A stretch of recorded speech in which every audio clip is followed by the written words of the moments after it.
Hello and welcome to the World Changemaker podcast, where we have engaging conversations with everyone from entrepreneurs to advocates. I'm your host, Cinnamon Alvarez.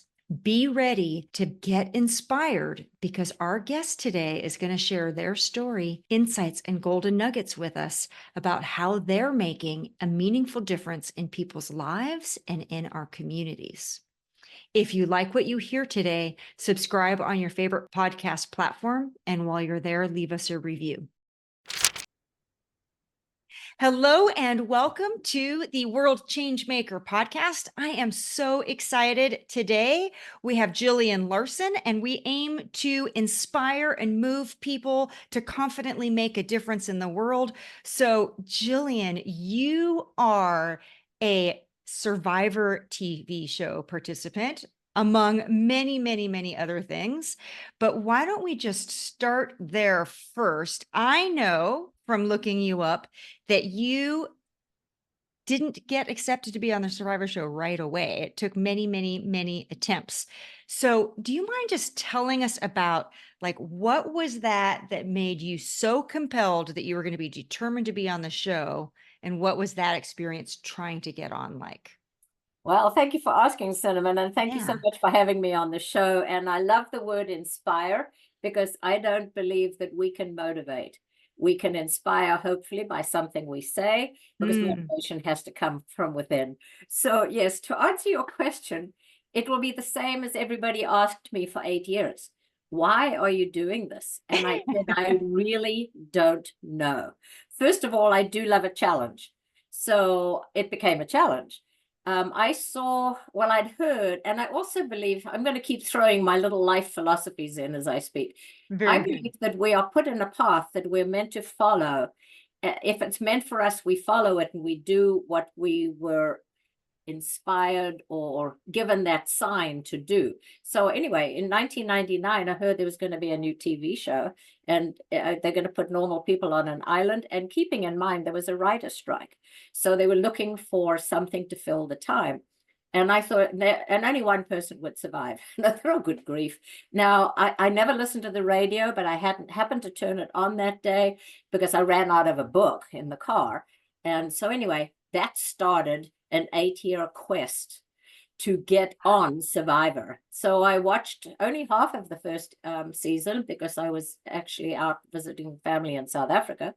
And so I tried for 8 years to get on, and I did not know why. And I know that why is so essential to anything you do, but my why was clearly somewhat hidden. So yes, so I started applying. I sent in application 2 times a year. Approximately 60,000 people apply every year to get on Survivor. And that didn't deter me. So what 8 years for me, and I was like, I don't know, 50 something when I started applying. I was 61 when I was eventually selected. So what that 8 years was doing for me was just having fun, first of all, because I love having fun. I had to beat that challenge, and I had to just keep applying in order. I thought, I'm not going to let it beat me. I'm just going to keep going, which is what all people should do, is don't give up. Because if something was meant for you, it will happen for you. But I have a motto that's dream it, believe it, prepare for it, and do it. And if you can dream it, but you have to believe it. You have to prepare for it, and then you'll do it. So for 8 years, I kept preparing, I kept reading. I'm a nurse by profession. So I was working full-time as a nurse, and more than full-time, as you probably know, nurses do. I have 3 children, and slowly but surely I was having grandchildren as well. And I just kept applying, each time somewhat differently and with something different about me. Because, I mean, what can you do in a 3-minute interview? So each one was a little bit of a different focus, just in case they saw them all. And then after 8 years, they needed an old woman. And that too is one of my lessons in life, is it's not always what you want in life. It's what somebody wants of you. So as long as you are who they want, whether this is for a TV show or a job interview or a marriage or whatever it is, if you are the person that generic is looking for, then it will be meant for you. So they were looking for an old woman because we were going to Africa, and Africa reveres their elders. They needed an old, adventuresome woman, which I fit the bill because they'd been seeing me for 8 years, 2 times a year, plus some other interviews. And they had the old man that there was lined up to go as well. And interestingly enough, the old man won, which I was thrilled of.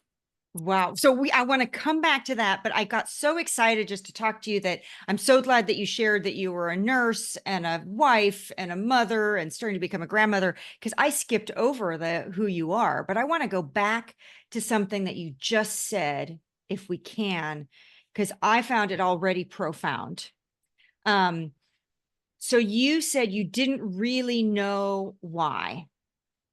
And sometimes I think that we are chasing an ends to a means, right? And there is also a balance between if it's meant to be or it's not meant to be. And I'm sorry, I'm going through lots of rabbit holes here, but I know for myself, everything that I've done, which I consider myself a relatively high achiever, but it all started noticing, hearing this little voice in my head that was like, I can do that.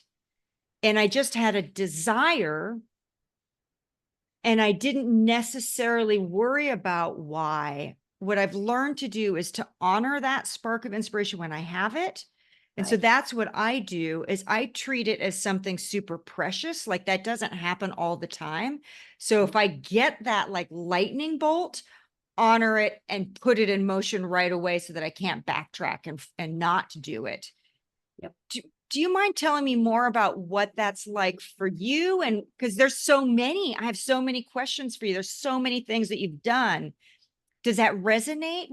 Tell me Absolutely. more about the why. Yeah. Absolutely. And I do believe that whatever it is that we're doing, and as you coined it, there's that spark. If it Yeah. didn't spark for you, it wasn't meant for you. And therefore, if you continue with doing something towards it, then it definitely was meant for you. So back to my survivor experience, which is, one of many, many, many, many fun, crazy fun things that I've followed and done and all that sort of stuff. But I didn't know the why, but what that 8 years was doing for me was building for me what I could use it for. When, I always said when, not if, when I got on Survivor. So what 8 years did for me, I do speaking engagements as well. And Mhm. I absolutely love getting in front of people, whether they're 2 or 102, because we're all the same depending on the stage of our lives we're in. So we all have a dream. We all should believe it. We all should prepare for it, and we all will do it, whatever that is, if it was meant for you. So my chase for Survivor clearly became to get on, to get off, and to use Survivor. And the 8 years was giving me, and first of all, people love to talk to me and have me come and speak to their organizations and stuff, and to schools, which I love. Oh, And yeah. those school kids sit and listen to me because I was on TV, not because I'm a grandmother and a mother. I mean, there's nothing wise or different about that. They love the fact I was on TV, and I value that and I use it. And I talk about persistence, never giving up, believing in yourself, going for a dream, preparing for what it is you want so that you're prepared when somebody is looking for you. There's no such thing as luck. It's the interception between preparedness and opportunity. So this is what I love to do with using that 8 years, because now Isn't that I can amazing? tell people, If you went to the school and said, I'd like to talk to the kids about grit yep, and preparedness and never giving up. yep, nope, nope. And that's what Survivor did for me. And then in Mm. addition, you say you kind of checked me out. So in addition, what I used that opportunity for, and I was booted off second. I mean, there's everybody should know that if they know anything about Survivor. And I was so bummed, and I whined to myself for about 2 days. I And I was, said, yeah, what? well, I wanted to hear more only for 2 days.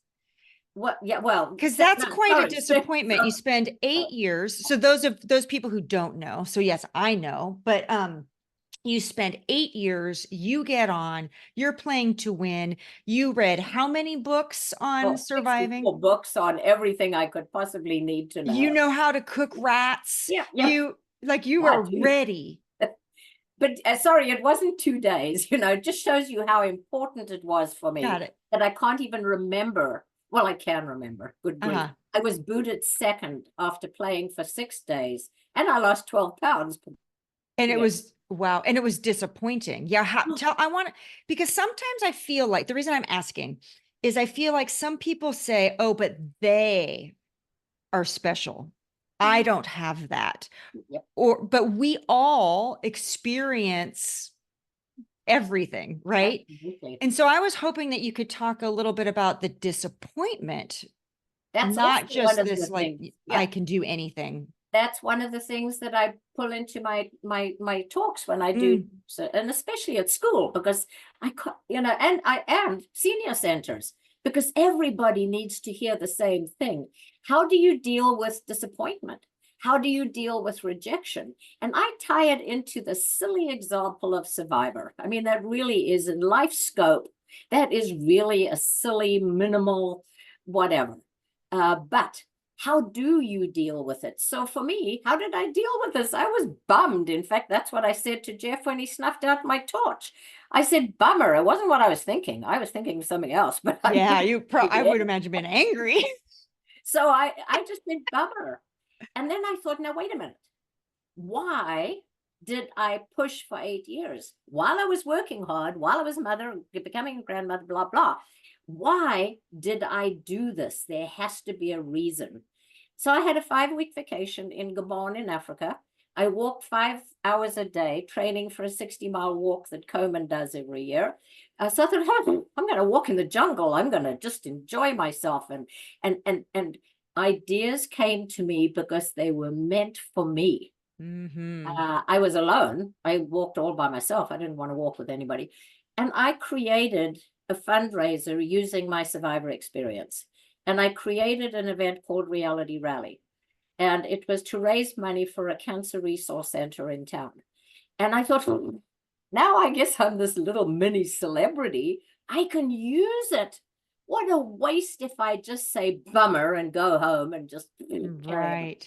So I pulled it together from an idea and with the passion of helping others by raising funds for a cancer resource center to promote our town, to promote what Michelle's Place, so check it out, it's michellesplace.org, what they do for people at no cost. And they provide about 8,000 services a year. And I thought, now a survivor contestant. And over the years, basically the idea was 15 years ago, but it took about a year and a half to put the groundwork in, find people. I didn't know anybody in town, had no budget. I have run events before, so that wasn't new. The process was new, was not And new. now you are famous officially. Yeah, that's right. Why not use And this? you can pull other famous people. Yes. And over the 10-year, well, we ran it for 10 years because COVID shut us for 2, but basically for 12 years, we had 348 reality TV stars come from 73 different TV shows. We Wow. raised money, and we raised over $1 million. And we had like 150 sponsors every year. And it was all because I felt thoroughly passionate about being able to use something to make a difference. I was no longer just a little old lady from Temecula. I was And for people who don't somebody. know, you had experience with cancer, multiple family members. Right. Both parents and a brother died of, you really did Google me. So yes, absolutely. Preparedness. Didn't you tell people That's it. preparedness? Yeah, there you go.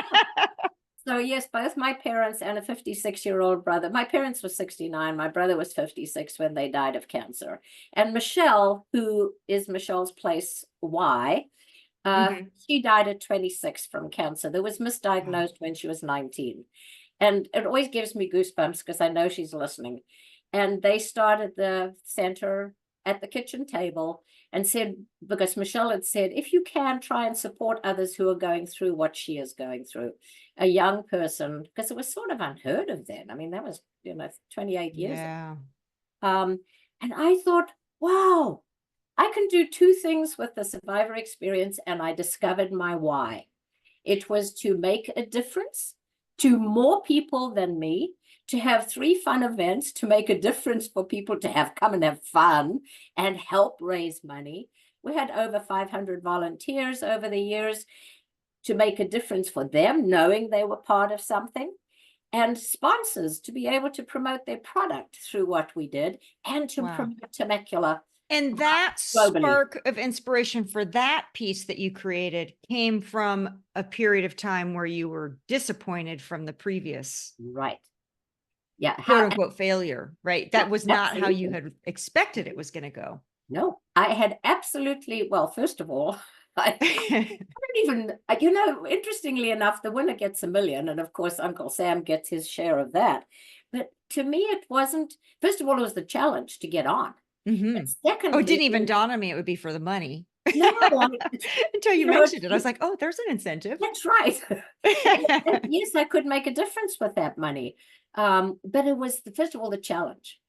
If we are faced with a challenge in life, and I don't care what it is, it could be something so minuscule. And in my case, it was minuscule. To get on a TV show, I mean, I really didn't know I was going to become a public figure. I have to be able. So at that time, you had no aspirations of being a speaker, TED Talk. None of that had been something you had wanted to do before. Well, I've always been a speaker. I've done a lot of different speaking in different places, categories, reasons, and it's always about being the best person you can be. So that's what it's been over the years, back to high school. Highlight that. Let pause. Being the best you can be. Because we are all unique and we're all special. And imagine if we just did that in each moment. So, and to me, I didn't get on Survivor so that I could become a speaker, because I already sort of was in a way. But boy, it clearly was driving me to an opportunity that I could run with for 2 reasons. I mean, I would call people up, I'd contact, I used to study all the reality shows and look for people, send them notes, say who I was. And the fact that I could say, I'm Gillian, I was on Survivor season 17, this is what I'm doing, I'd like you to be interested, and I'd like you to come and help us raise money. If I'd said, and that was fine because I was part of the family. Right. I'd said, hello, I'm Gillian, a little old lady from Temecula. And this goes for reality stars, sponsors, people, everything. The fact that it was Survivor, and the fact that public could come and meet other reality stars. I mean, 73 different TV shows that people could come and meet, and not 73 each year. Some years we had 110, others we had 40, depending on who could join us at the time. So anyway, yeah, and dealing with disappointment. What do you do with rejection? Why do you feel like that when you're rejected? Do you take a look at yourself? All of those things I can bring into speaking with Survivor as somewhat of the, and I don't want to say it as a negative, as the draw, because that's what is the draw. So isn't that amazing? So there's so many things that we can talk about, but today my time is limited. So I hear you're not using the word faith, but there's this sense of trust and meant to be. And then I know too that you have a motto, Ubuntu. Absolutely. Okay. So can you talk about that? Because I can hear some of that in your speaking, but our audience doesn't know. Thank you. In fact, I wrote that on a note. One of the things I did want to bring up. Very good. Yes, thank you for asking that. And yes, you were so prepared. You know more than I do. So I was born and raised in South Africa, and I was raised during the apartheid period of South Africa. And I had a nanny by the name of Mabel, who essentially raised me, because that's what our nannies did. I mean, they were there constantly with us and to us. And she taught me the spirit of Ubuntu. And that's how I've lived my life ever since I was like, I think 5 or 6, when she instilled that in me. Ubuntu is how the world should be. It is an African philosophy of we are because we are, we being the word. We We. are because we are together and we learn from each other. We work with each other. We help each other. We help, we show everybody that we are because we all are and we're all the same. So why be different? And why, it's just a, And do you mind if I read it the way I wrote it down yes, that you please had do. written down? Is you said, I am because of who we all are. Right. And I do feel like there's this sense of duality and separation, and it's us versus them, or my own identity. But that's not what what you're describing as the individual person is because of we collectively. Right. And that sense of community and the contribution that we make, that's what matters. Is that correct? Am I Yeah, interpreting it correctly? absolutely. And for people to get a really good idea of what it is, I encourage them to Google it. But there are also books about it. Ubuntu, a short workbook on Ubuntu with lots of little stories in it. So I encourage people to learn what Ubuntu is and to live their life, because they, in return, will gain so much because of the spirit of Ubuntu that is in them. And so thank you for asking about Ubuntu, because that was one of the things that essentially was a draw for the Survivor casting people. They kept saying, what's that word that you keep throwing out? And they could never get it right. I said, it's Ubuntu. And, tell me more about And Ubuntu. you grew up in South Africa, and they were having the Survivor episode in South Africa. Is that right? The one that I was on was in Mhm. Gabon, Africa. Oh, not gotcha. South Africa. It was up on the equator. So it was completely new for me. I New territory for didn't you. live You in didn't have a jungle. leg. Well, you Yeah. obviously didn't have a leg up. You got booted off. But I got booted off for a reason. If I had not had 5 weeks to walk 5 hours a day and think 5 hours a day and think why and what can I do with this and why did I push for it and what did I learn from it, etc., etc., etc. If I had gone further, I would have come home and carried on with my life. I wouldn't have had that. It was meant to be. Everything in life is meant to be for you. And so that's basically how it is. But I know we only have half an hour. So what I would like to do, if Yes, I please. may, Of is course.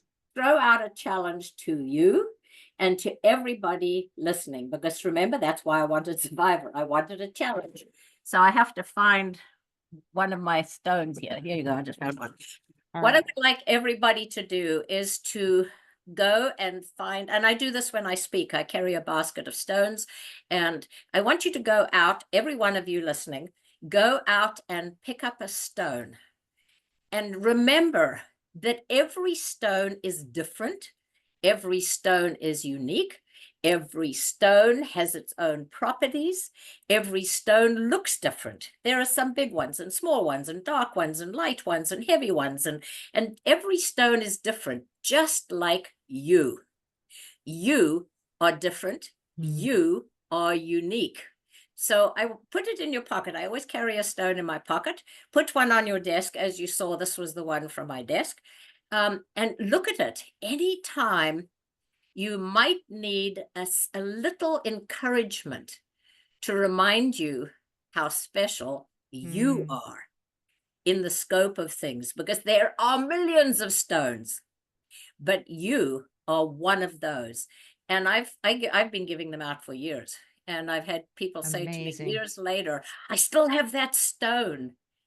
I mean, that really is nothing but a stone, but it is a But stone. collectively, with all of our stones, Yep. is who we are.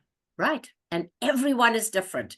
So we need to remember that every one of us is different in size and shape and color and religion and clothing and ideals and inspirations and And so aspirations. if I'm a jagged stone, that's okay. I don't need to try to polish it off and look like the other stones. Nope. But that is the thing about stones. is that They do stones change. start out maybe part of a big mountain. And for some reason, they get knocked off that mountain and they tumble down and they roll around. And slowly but surely, just like life, those jagged edges are Get smoothed, polished. which is what we all are. Whether our stone was jagged at one stage, we all have to go through tumbling. And, again, insignificant, stupid comparison. 8 years of me being tumbled around in survivor casting, and they're so insignificant. But every single one of us has something that tumbles us around in order to make us the stone that we are today. And we And resist it. Some of us just don't want to be tumbled. yep, yep. Yeah, So that's my challenge to everybody. I Please love pick it. up a stone and remember every one of you is unique and every one of you is special. And it's all of the stones together that make the world. And so, yeah, thank you. Beautiful. Appreciate that. Thank you, Gillian. I can't thank you enough. I hope that we get to connect again. And for all of our listeners, if you are inspired, please act on it right away. Take Gillian's challenge in your stones, not your spoons. I don't know what a spone is yet. But until next time, keep being the change maker that you were born to be.